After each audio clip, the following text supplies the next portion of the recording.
নানা রকম ঘটনার দিকে আমাদের মনোযোগ, তাই ঢাকা দক্ষিণ সিটি কর্পোরেশনকে ঘিরে যা হচ্ছে সেটার দিকে হয়তো খানিকটা মনোযোগ এখন কম, যদিও একসময় এটা খুবই মনোযোগের কেন্দ্রে পরিণত হয়েছিল। সম্প্রতি 1 বা 2 দিন আগের কথা বলছি, জনাব আসিফ মাহমুদ সজীব ভূঁইয়া এই সিটি কর্পোরেশন বিষয়ক যে মন্ত্রণালয় এলজিআরডি সেটার উপদেষ্টা একটা ভয়ঙ্কর অভিযোগ করেছেন। সেটা হলো জনাব ইশরাক হোসেন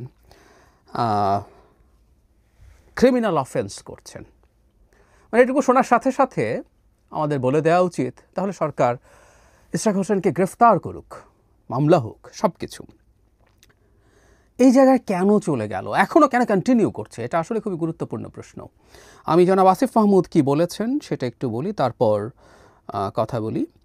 তিনি বলছেন উনি অফিসিয়াল কোনো দায়িত্ব নেননি। উনি ওনার, এটা বিবিসি বাংলাকে বলছেন, নেতাকর্মীদের নিয়ে গিয়ে নগর ভবনের মিলনায়তন অফিস দখল করেছেন। তবে নাগরিক সেবা বিঘ্নিত করা আরও বাড়লে অবশ্যই আমাদের বাধ্য হয়ে কোনো কঠোর ব্যবস্থায় যেতে হতে পারে বলে হুঁশিয়ারি উচ্চারণ করেছেন।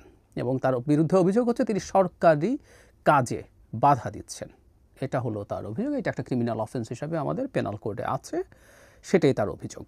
এখন সর্বশেষ আমরা জানি জনাব ইশরাক হোসেন সিটি কর্পোরেশনে গেছেন, সেখানে তিনি মাননীয় মেয়র এরকম একটা ব্যানার লেখা জায়গায় তিনি ওখানকার কর্মচারীদের সাথে মত বিনিময় করেছেন।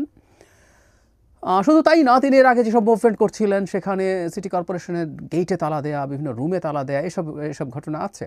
এবং জনাব আসিফ মাহমুদরা যদি মনে করেন যে তারা এরকম একটা কেস ফ্রেম করবেন, করতে পারেন, অন্তত প্রাথমিকভাবে সেটা তারা বলতেও পারেন। কিন্তু এই জায়গায় গেল কেন, এবং বিশেষ করে মানে এই জিনিসটা একটু সারপ্রাইজিং আমি বলবো, যে প্রধান উপদেষ্টার সাথে জনাব তারেক রহমানের বৈঠকের পরও এটা কন্টিনিউ করছে।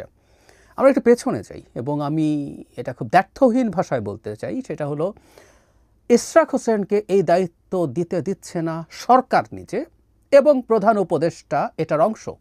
আমি রিপিট করছি, ইশরাক হোসেন যে দায়িত্ব পাবেন না, তাকে যে দায়িত্ব দেয়া হবে না, এটা প্রধান উপদেষ্টা সহ উপদেষ্টা পরিষদের সিদ্ধান্ত। এটা এককভাবে জনাব আসিফ মাহমুদ সজীব ভূঁইয়ার মনে হয়েছে বলে দিচ্ছি না, ব্যাপারটা এইরকম না। তিনি সামনে আছেন এবং তিনি অবশ্যই চান না। তিনি কেন চান না, নানান আলাপ আলোচনা আছে, আমি সেটাও একটু বলে নিতে চাই।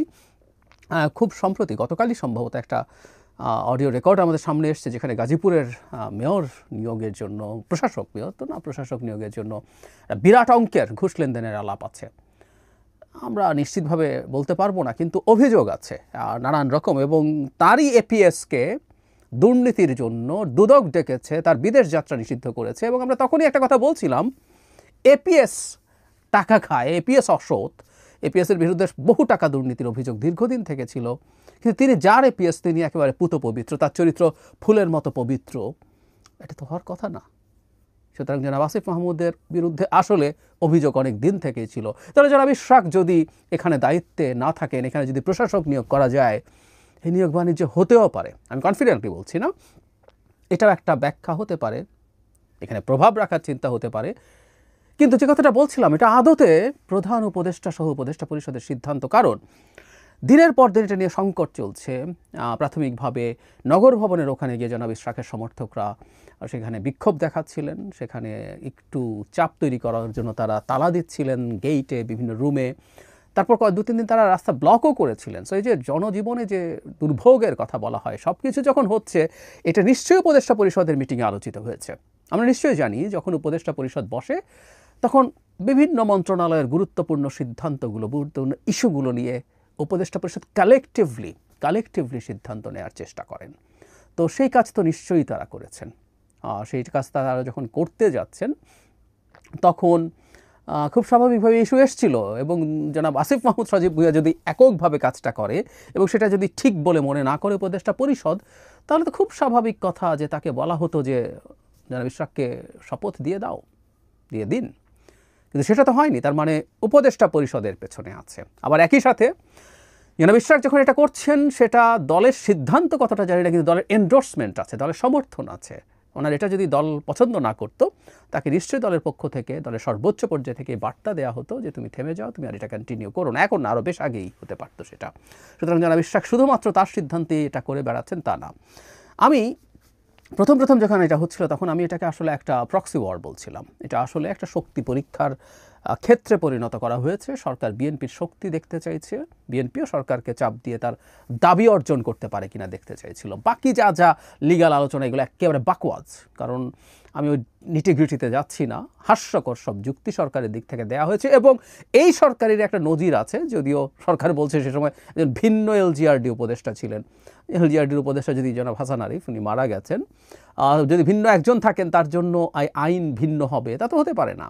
এবং তিনি যখন দিয়েছেন তার এই সিদ্ধান্তটাকে এই সরকার আপহোল্ড করা উচিত, অথবা আমি আবারও বলছি, যদি এটা বৈধ হয়ে থাকে তাহলে চিটাগংয়ের মেয়রের শপথ দেওয়াটাও অবৈধ এবং তাকেও যে কোনো সময় টার্মিনেট করা যায়। আমরা জানি সরকারের এক্সিকিউটিভ পাওয়ার আছে, তাহলে ওটা যদি ভুল সিদ্ধান্ত হয় এখনই চিটাগং মেয়রের পদ থেকে জনাব শাহাদাতকে সরিয়ে দেওয়া উচিত। তাদের পাপের এবং ভুলের প্রায়শ্চিত্ত করা উচিত। করবেন না কেন তারা, যদি জনাব হাসান আরিফ ভুল করে থাকেন? আর যদি হাসান আরিফ ঠিক করে থাকেন তাহলে জনাব ইশরাককে কেন শপথ দেওয়া হবে না?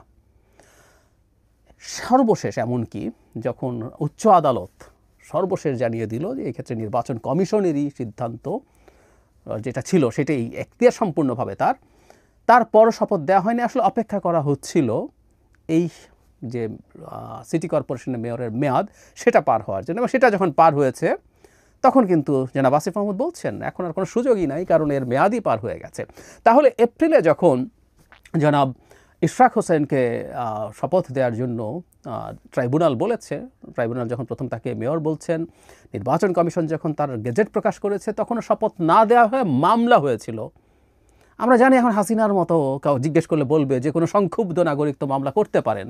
আমরা এটাও জানি হাসিনার সময় এরকম কিছু মামলা করানো হতো তাদের ডিজায়ার ফুলফিল করার জন্য। সো এই মামলাগুলো করানো হয়েছে আসলে এটাকে টেনে টেনে টেনে টেনে এই মেয়াদটা শেষ করার জন্য। খুব ভালোভাবে বুঝি। সুতরাং এই শয়তানিটাও সরকারের দিক থেকে হয়েছে, উপদেষ্টা সহ পুরো সরকারের মধ্যে ইনভলভ ছিলেন এবং শেষ পর্যন্ত এটা করেনি। এবং বিএনপিও তার জায়গা থেকে চাপ দিয়ে গেছে।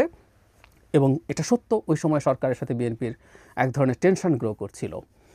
কিন্তু যেটা সারপ্রাইজিং হয়তো সেটা হচ্ছে প্রধান উপদেষ্টার সাথে বৈঠকের পর জনাব তারেক রহমানের ধারণা করা যাচ্ছিল যে এই টেনশনটা ডিএসকালেট করবে, কিন্তু করেনি, বরং সেটা আক্রমণাত্মক দিকে যাচ্ছে বেশ খানিকটা। এটা বলা যায় জনাব আসিফ মাহমুদ জনাব ইশরাককে হুমকি টুমকি দিচ্ছেন।